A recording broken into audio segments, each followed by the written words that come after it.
worst. What did we say that for? I have a worse class than y'all are not here. Y'all come the latest, but y'all are not the worst class. All right. So today we are doing what we call population mean and population proportion. Two things. It's actually a very simple lesson, fairly quick lesson. Okay. So what is this unit about? We started yesterday. What do we call it? Stats. Statistics, right? Stats. And when we're dealing with stats, what is the most used statistic that we analyze things with today? What would y'all think? What's the most used statistic? Whoops. Let's look back up, please. Like you mean like the way we form, or like what statistic measurement do we talk about the most? Whether it's sports or businesses or whatever it might be, what's the statistic that is analyzed the most? No, like what specific? Okay, let me do it this way. Remember when you guys started talking about statistics when you were kids, when your guys were one? There were three major words: mean, median, mode. Y'all remember that? Mean, median, mode are the basic statistics that you guys started talking about. Probably you guys were maybe even way before that. Which of those is the most popular? Which one do we use the absolute most in statistics? Mean. Mean is. Y'all remember all these? What was mean? But what was mean? Yeah, range was a part of that. Huh? Yeah. Mean, you add them all up and you divide by how many there were, right? We call it the average. Averages are used the most in statistics. The other one's median, if y'all guys recall that one, you line them all up in order, right? And it's the middle number, right? And if there's two middle numbers, what do you do with those two? You average those two middle numbers. That's called the median. And then the other one that I think is kind of pointless is called the mode. Y'all remember what mode is? Here's how I remember it. The mode is the most often occurring. It's the one that you see more, more times. And again, I don't really think mode is the best representation of statistics. I think if you're going to choose two, it's mean and median. If you're going to choose one, it's mean. And we're talking about that today. Now, listen, the data that we're going to do, it's going to be easy to do old school way, but I do want to show you the new way as well. All right, so you're going to need your calculator today. But let's just start talking about this. And like I said, we can cover this pretty quickly. So hopefully you guys will have some time to work on this in your before class is over. So first of all, we talked about this word yesterday. If I'm trying to get to the people who are going to buy my product, what do I call all the people that I'm trying to reach? My population, right? A population is any large collection of objects or individuals, such as Americans, students, trees, about which information is desired. So if I was going to try to reach my population, and I was going to get some data based on my entire population, that is called a parameter. A parameter. And a parameter is any summary number, like average or percentage, that describes the entire population. Okay, now, I know that you guys probably haven't taken that many polls in your life, but you ever read something and it says something like 65% of all Americans love Cheerios. And I'm just using Cheerios for an example. Y'all know what I'm talking about? Have you ever seen those before? Yeah. And you step back from them sometimes and be like, no one has ever asked me that question. So how do they generalize that 65% of all Americans like Cheerios, but I was never asked? Well, here's the point. They can't reach the entire population, right? It's impossible. So what they do is, instead of getting a parameter that represents the entire population, they have to focus in. And instead of getting a census, right, which is the entire population, they go for a what? They go for a sample. Okay, go down to the next blank. Because we can't get to the entire population, we get a sample. And when we survey a sample, and we get those percentages, or we get those averages, that's when we're talking about statistics. That's the number that's going to try its best to represent that sample, hoping that that sample represents that what? Population. That's the goal, okay? And there are two major things that they're going to talk about when they talk about your population. They're going to talk about your population mean and your population proportion. Now, the mean, you get it. It's average. And how do we find averages? We add them all up, and we divide by how many there were that was given. Okay? Now, from this point forward, there's going to be some times where I refer to mean as X bar. Y'all see it right here? X with a little line over it, we call that X bar. That is the average. X bar. We're going to do something in our calculator in a minute, and X bar is where we're going to look. Okay? Dakota, you with me? X bar is what? X bar is my average. Okay? Now, the other one is called P hat. P hat. Y'all ever seen that before? P hat. P hat is your population proportion. And here's what this says. This says if I survey a group of people, I want to figure out what portion this group is out of the total. You understand? So those are the two that we're going to talk about today. X bar, which is my what? Your average. And P hat, which is my population proportion. Now, let's start with that one. Okay? Let's start with that one. If I look at this example number 1, and you are going to have two problems tonight, number 1 and number 9 are a lot like this problem. Here's what this one says. A local radio station surveyed a sample of their listeners to find their favorite music genre and found the following results. 45 people chose country, 36 pop, 52 rock, R&B, 25. They want to know what is the estimated population proportion of the most preferred music genre. Okay, so let's start there. Out of all these choices, the sample got, which one's the most preferred music genre? Rock is, right? Rock wins. So rock and roll is the most preferred because out of all the other choices, it had the most, and how many was that? 52. So if I want to find the estimated population proportion of that most preferred musical genre, I'm going to divide that 52 by all the people that were actually sampled or included in the sample, right? So tally that up for me real quick with your calculator. What's 45 plus 36 plus 52 plus 25? 158. 158.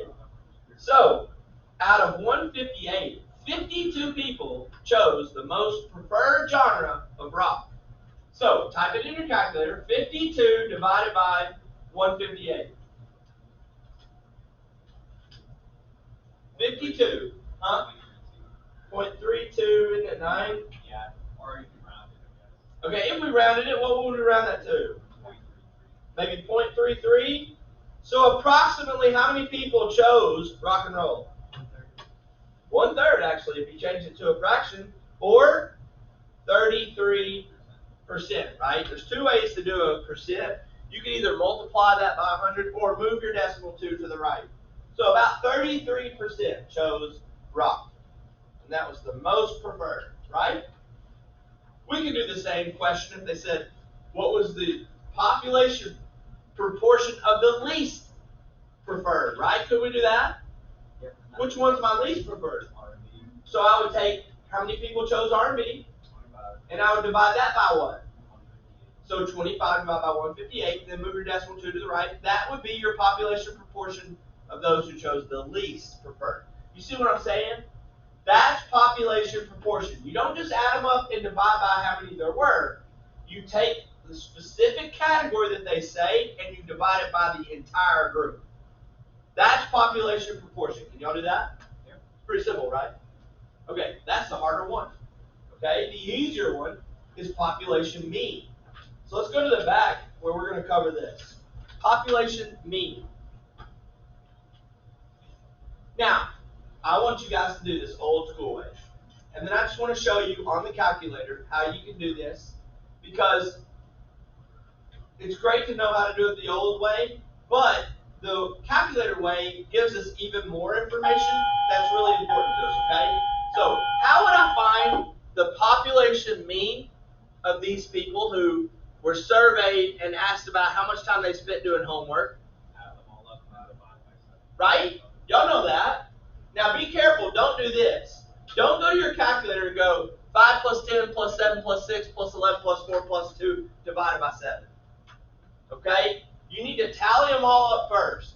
So go 5 plus 10 plus 7 plus 6 plus 11 plus 4 plus 2 equals, enter, and then divide it by 7.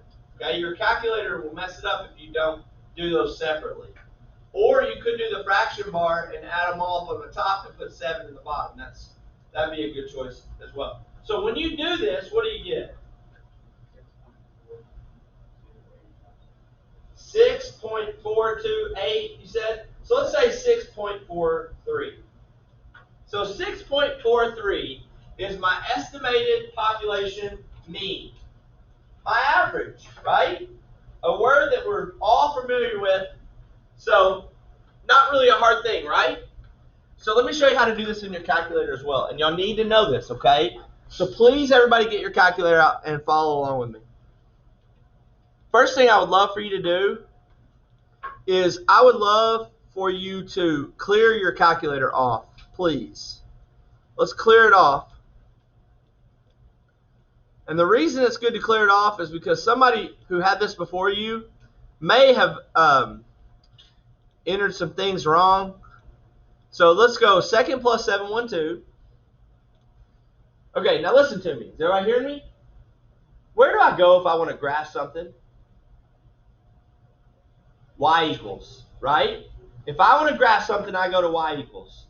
Am I graphing something now? No. I'm entering data.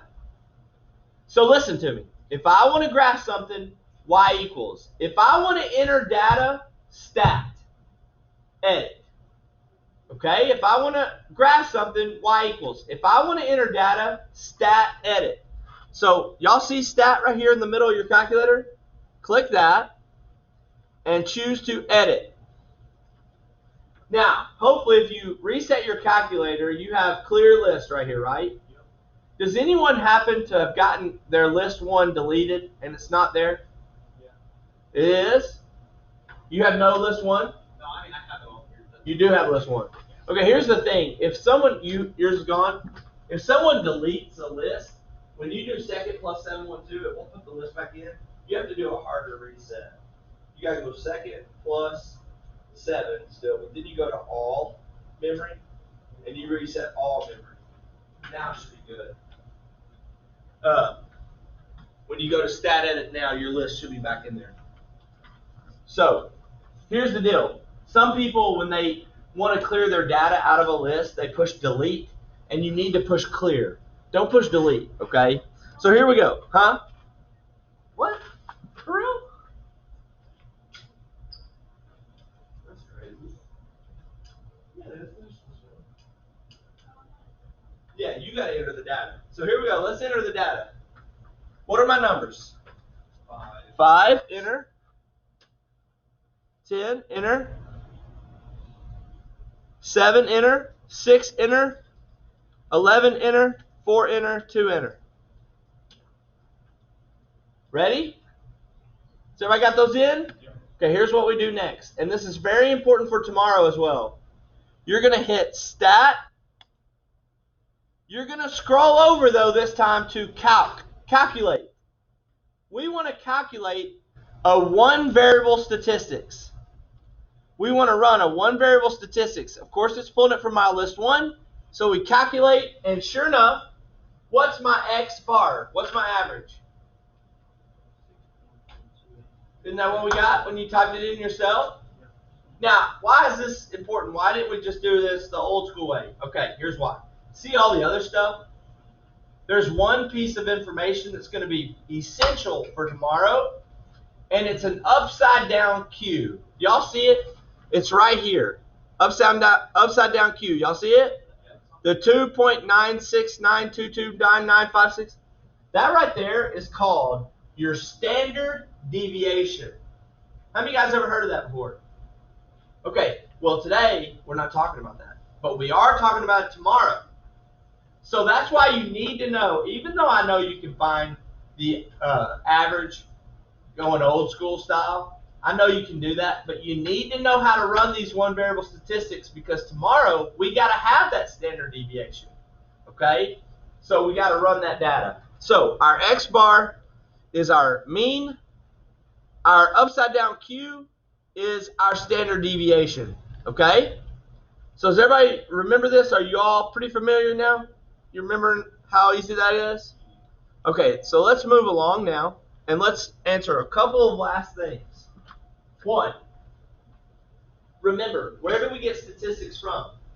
Our sample. Is that sample, we want it to be pretty good, but is it always perfectly representative of our population? Can it be perfectly representative of our entire population? No, we're going to miss it a little bit, right? Because you just can't get perfect data from a sample. So because of that, they created this opportunity for us to not have to be perfect by giving us this thing called a margin of error. The margin of error gives us that little bit of chance to kind of make up for the fact that there's no way we can be perfect. Do you understand what I'm saying? A margin of error. And here's how margin of error works. So I'm trying to estimate the average weight of a population based on a proper sample. And they tell me that my margin of error is 2 pounds. When I ran my data for this sample, I got that the average weight was 45 pounds. Okay? So here's the deal. For my sample, my average was 45. But remember, that's for a population. So can I be 100% confident that my average is going to be 45? No, but I can be 100% confident that it's between 43 and 47. Now, how in the world did I come up with that? Anybody want to tell me? How did I apply margin of error to this? That's right. When we're trying to compare what we got as our average for a sample to our population, what we're going to do is we're going to subtract and we're going to add our, what's it called? Margin of error. So the average was 45, right? But what was that margin of error? 2 pounds. So we went 45 minus 2, what's that? 43. And we went 45 plus 2, which is 47. Can I be confident that in my population, the average weight is somewhere between 43 and 47? Yes, I can be confident in that. Because my sample told me 45, my margin of error gave me 2 on both sides as kind of a range for where my average would really fall. Does that make sense? Okay, that's what margin of error is all about. It's kind of like standard deviation, which we'll talk about tomorrow, okay?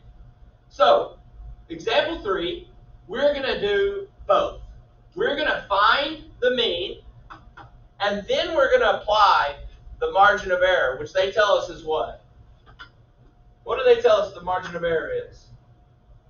0.38, okay, 0.38. So let's find our average.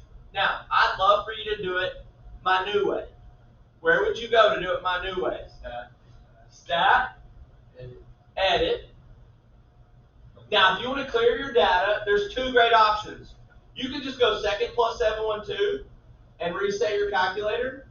Or you can go up to L1 and push clear, enter. Don't push delete. push clear, enter. Clear, enter.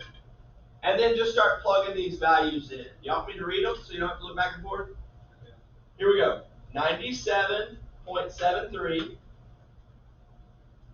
98.76, 98.27, 99.95,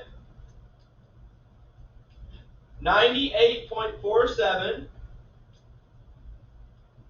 98.49, 98.97, 98.68, 99.27, and 99.25. So hopefully you entered those 10 numbers in there. Now where do you go to run your data? You go back to stat, but this time you scroll over to calculate, and then you run a one bar stats, one variable statistics. Enter, enter, enter. It calculates it, and it tells me that my population mean is what? 98.78 is what I got too. 98.78 degrees Fahrenheit is my population mean. Now let me read back through this question with you real fast. It's saying the traditional temperature of a human has always been considered 98.6. They wanted me to take the temperatures of these healthy 10 people and determine with my margin of error if that traditional 98.6 it really is significant as far as the temperatures of a healthy human. So here's the point. What do I do to figure out what my range is?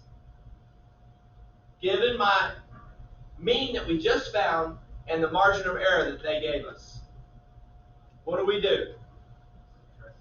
We subtract 0.38 and we add 0.38. So let's start with subtracting it. What's 98.78 minus 0.38? So 98.4 degrees Fahrenheit is the low end, right? 2, what's 98.78 plus 0.38? Did I hear 99.16? So I would be able to confidently say, because of my sample and my margin of my margin of error, that the range of a healthy human is between 98.4 and 99.16. Now, what was that traditional degree? 98.6, right? Does that fall in my range? Yes. Yeah. So it says, what could I confidently say about the population mean? That it falls between 98.4 and 99.16, so 98.6 is perfectly normal. Okay, perfectly normal. And that's it. That's how you do this. Okay, what do you think? Simple? So 2 things. Population mean, add them all up, divide by how many there were. I'd love for you to learn how to use stat edit, stat calculate, one variable statistics. And then the other one is population proportion. That is, out of a whole, how many people chose a certain category. Okay? So look to example 1 for that, and then to that last example for the other. Any questions about this? Y'all feel like this is pretty simple? It's not bad, right? Okay. So your homework is this worksheet tonight, 1 through 9. Numbers 1 and 9 are population proportion. Like example number 1. And you'll see it. It's in the instructions. But I just want to kind of give you a heads up. The other ones are about population mean or margin of error. Okay? So, most people are actually finishing this in class. If they, really try. I think you guys would be the same. I think you got plenty of time to finish this in class. If you did not turn in last night's homework assignment, you should before you leave, right? Right. Yep. Because we did the 2 hard ones together, didn't we, Maya? Alright, so that's your homework, 1 through 9. Should be pretty simple for you. Hopefully it is. Does anybody have any questions for me? I'm going to go ahead and turn this recording off.